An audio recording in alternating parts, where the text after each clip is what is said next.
So dear student, today we are going to talk about cardiac pathology. In cardiac pathology, our first lecture is mm, our first topic is heart failure. So what is the definition of heart failure? What does really failure means? So heart failure is chronic progressive condition. It is chronic progressive condition and in which heart muscle is unable to fulfill body needs. For example, when heart muscles are unable to fulfill the needs of the body, we will say that heart is unable to fulfill the body needs, and this is called as a heart failure. Sometimes body requirements are very much, and they are so much that they are more than normal. Now heart function is normal sometimes, but requirement of the body are too much, and in this case heart is unable to fulfill body needs, and we will say that this is also heart failure. So heart failure occur in two condition. In first condition, heart is unable to pump blood normally and body requirements are normal. This is first condition. This is called as heart failure. In second condition, heart function is normal. It pump normal amount of blood. Its cardiac output is normal, but body requirements are so much that still normal heart is unable to fulfill the body requirements. So this is the second condition of heart failure. Cardiac output. What is mean by cardiac output? If we multiply the heart rate with stroke volume, this is called as cardiac output. It means that cardiac output means that how much blood is pumped by heart per unit time. So heart rate when multiplied by stroke volume, this is called as a cardiac output. Now we are going to talk about what are the different factors upon which stroke volume depend. So stroke volume depend upon intrinsic health of the heart. What does it mean? It means that myocardium should be healthy. If health of the myocardium is normal and it is healthy, then heart will be able to pump the blood into systemic and pulmonary circulation normally, and its stroke volume will be greater. For example, this is a myocardium of the heart. So if this is healthy, it will be able to pump the blood into aorta and pulmonary circulation, and then into further systemic circulation and pulmonary circulation in tissues. Normally stroke volume will be large. So this is the first factor. Second factor upon which stroke volume depend is preload. First of all, what is mean by preload? Preload is the amount of blood present in ventricle at the end of diastole. For example, when ventricle relaxes, diastole occur, blood come into the ventricles, left as well as right. So when end of ventricle diastole occur, at this time the amount of blood that is present in this ventricle is called as a preload. And this is also in diastolic volume. So we can say that preload is actually in diastolic volume. So this is preload. Third thing, afterload. What is mean by afterload? When ventricle contracts, these ventricle pump the blood into aorta as well as pulmonary artery as shown here. These aorta and pulmonary and other arteries, distal arteries, will offer resistance to this blood which is pumped by the ventricle into them.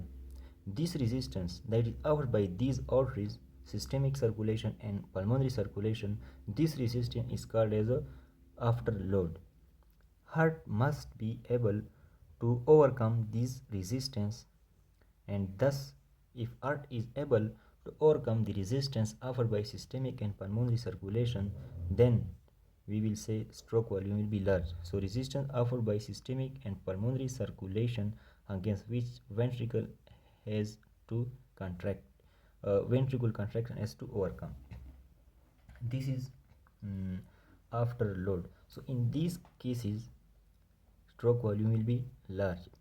Now now we are going to tell about certain condition in which heart failure will occur.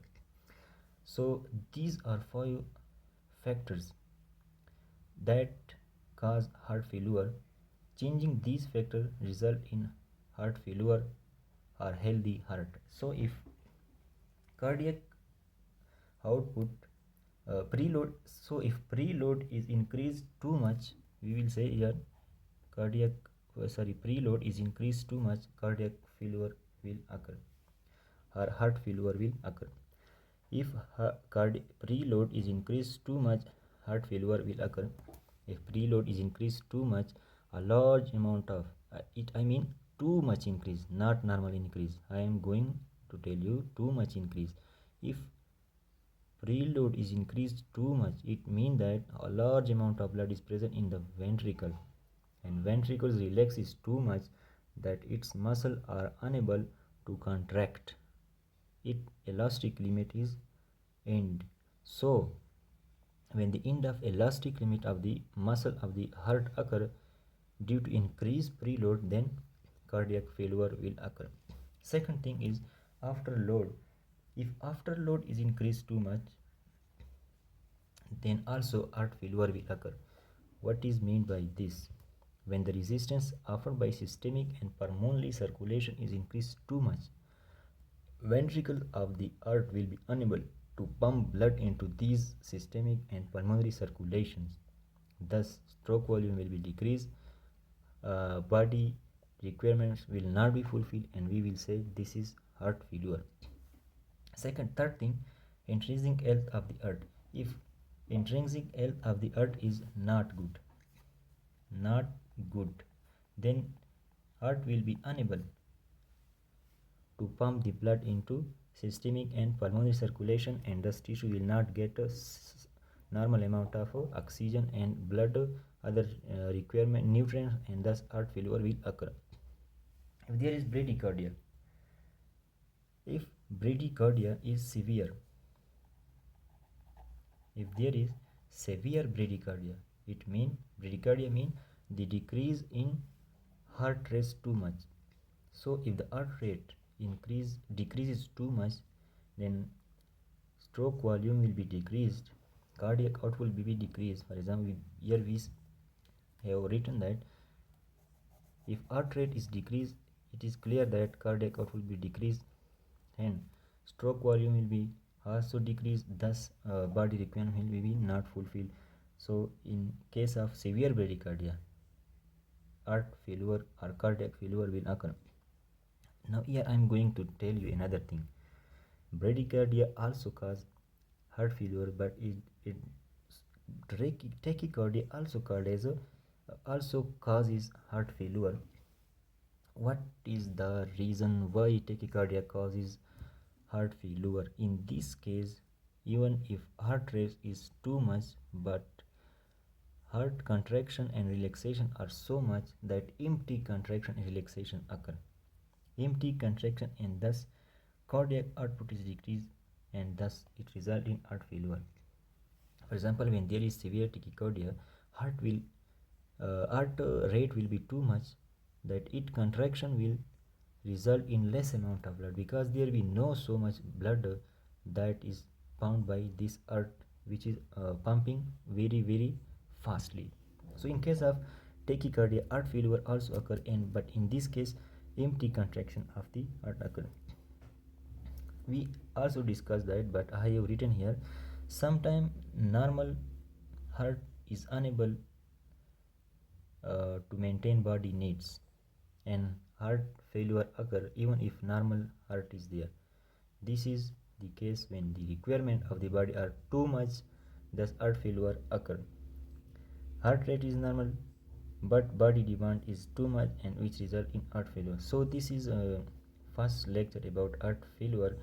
We will also inshallah discuss many other topics regarding the heart failure and other cardiac pathologies.